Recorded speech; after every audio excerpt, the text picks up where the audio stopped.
Is Despicable Me 4 another fun-filled find with the Minions, or has it run its par for its course and gone too bananas?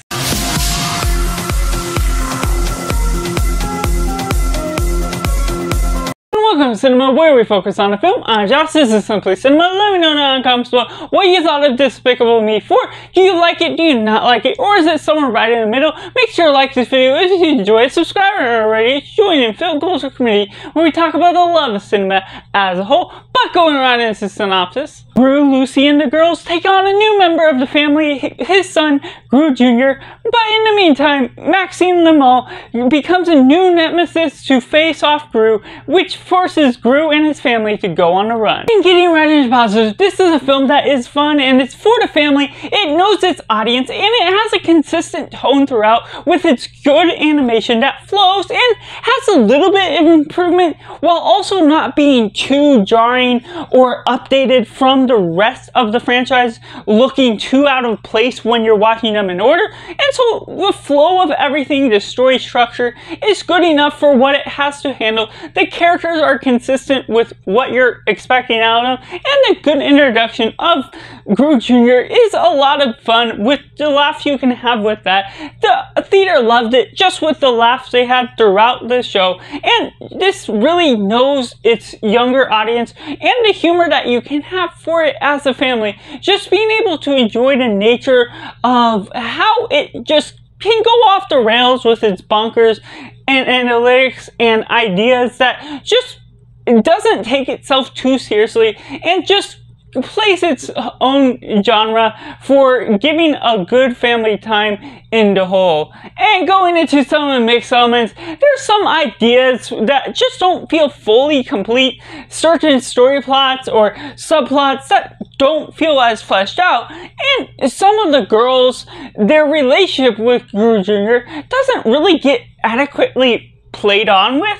They don't see the connection, or Gru Jr. doesn't have a specific relationship with the mother. It's mostly Gru and Gru Jr. trying to get a dynamic relationship between them, which plays on its own bit of humor for that, but you don't get the proper analytics to how certain character relationships connect with one another, and there is a little bit of a dysfunction with this subplot versus that subplot, putting in a little bit of a randomness throughout the film, just with what you're getting with the flow of the structure and how certain things connect together, even if it doesn't always have to be taken so seriously as a whole, with just what you're getting out of the comedy, which obviously for comedy it can always be a hit or miss. This is a little bit more on the juvenile side, which you can kind of expect for what this franchise has to hold since the very beginning, having fart jokes and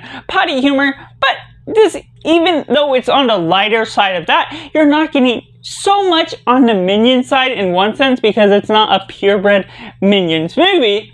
It still just pulls on things that people may not like, people may like, and so there's things that with the comedy, it's always going to be a hit or miss for each individual throughout the film, whether something works or something doesn't. But that leaves me into the negatives, to which I have to say I'm not a huge fan of where this direction of the franchise is taking. It's lost its energy for where the franchise started with Despicable Me 1, and Maxine Lemall and his girlfriend, they're very one-note characters, and even with the main characters we get now, they don't have much growth going on with them since the very beginning, which, yes, there's some kids films where you expect them to not be as fleshed out, not be as wise or complex with its narrative, because some kids just won't digest all of that the way that adults or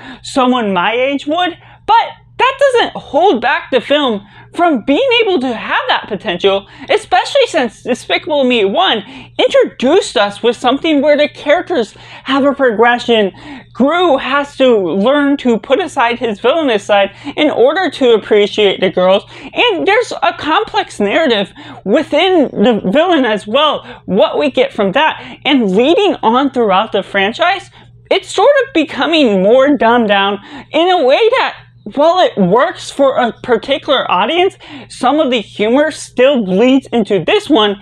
This one just doesn't quite fit the narrative you expect from where this franchise started off with to where this just doesn't crack up to be the wise sort of story you expect it to be. And while I never expected it to be as smart or complex as what we got before, or even on its own terms, there's still the potential for it to have been that way.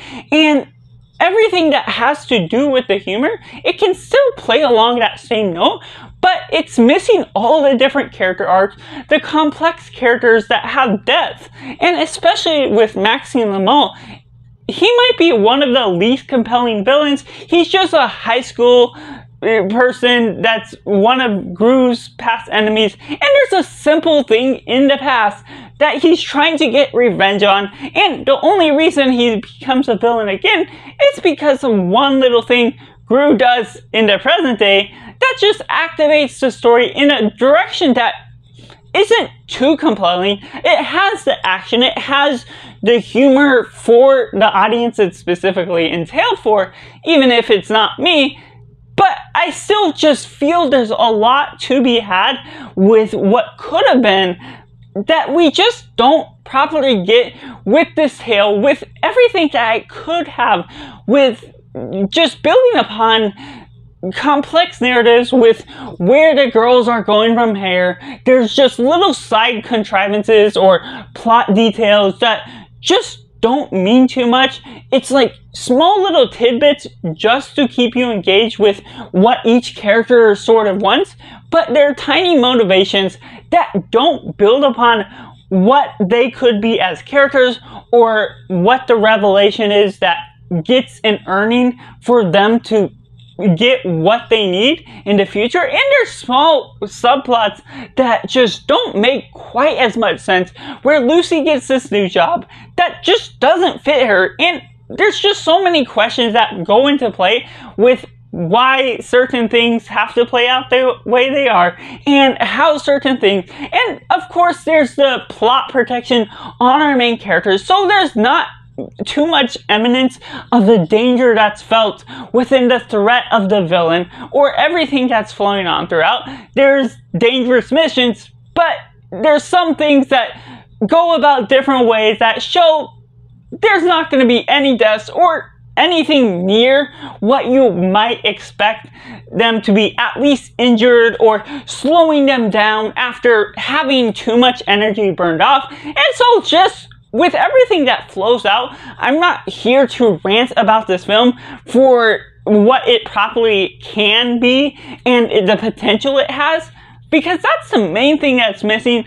Obviously, it can be for its own audience. The theater I was in, it had the audience that loved it, but personally for me, it still feels like it earns its place with needing a lot more, especially with where this franchise started and where it's blending into is just running dry for the course that it's expecting to be, even though it feels like the writers could have thought of something a little bit more complex and wise with the way that some of the villains or character tropes could flow out as a whole. So that's just my review on Despicable Me 4, which I have to rate a simply 3.5 out of 10, where it is good for the nature of where it's intended to. But for me personally, it just doesn't connect, and it has a lot of potential that could have been going for it. Let me know down in the comments below what you think of Despicable Me 4. Was it good, or was it bad, or somewhere right in the middle? Let me know all that. Make sure to like this video if you enjoyed, subscribe if you're not already, to join a film culture community where we talk about the love of cinema as a whole. I'll be having an Illumination Studio ranking very soon, so make sure to look out for that, and make sure to do yourself a favor and go watch a movie.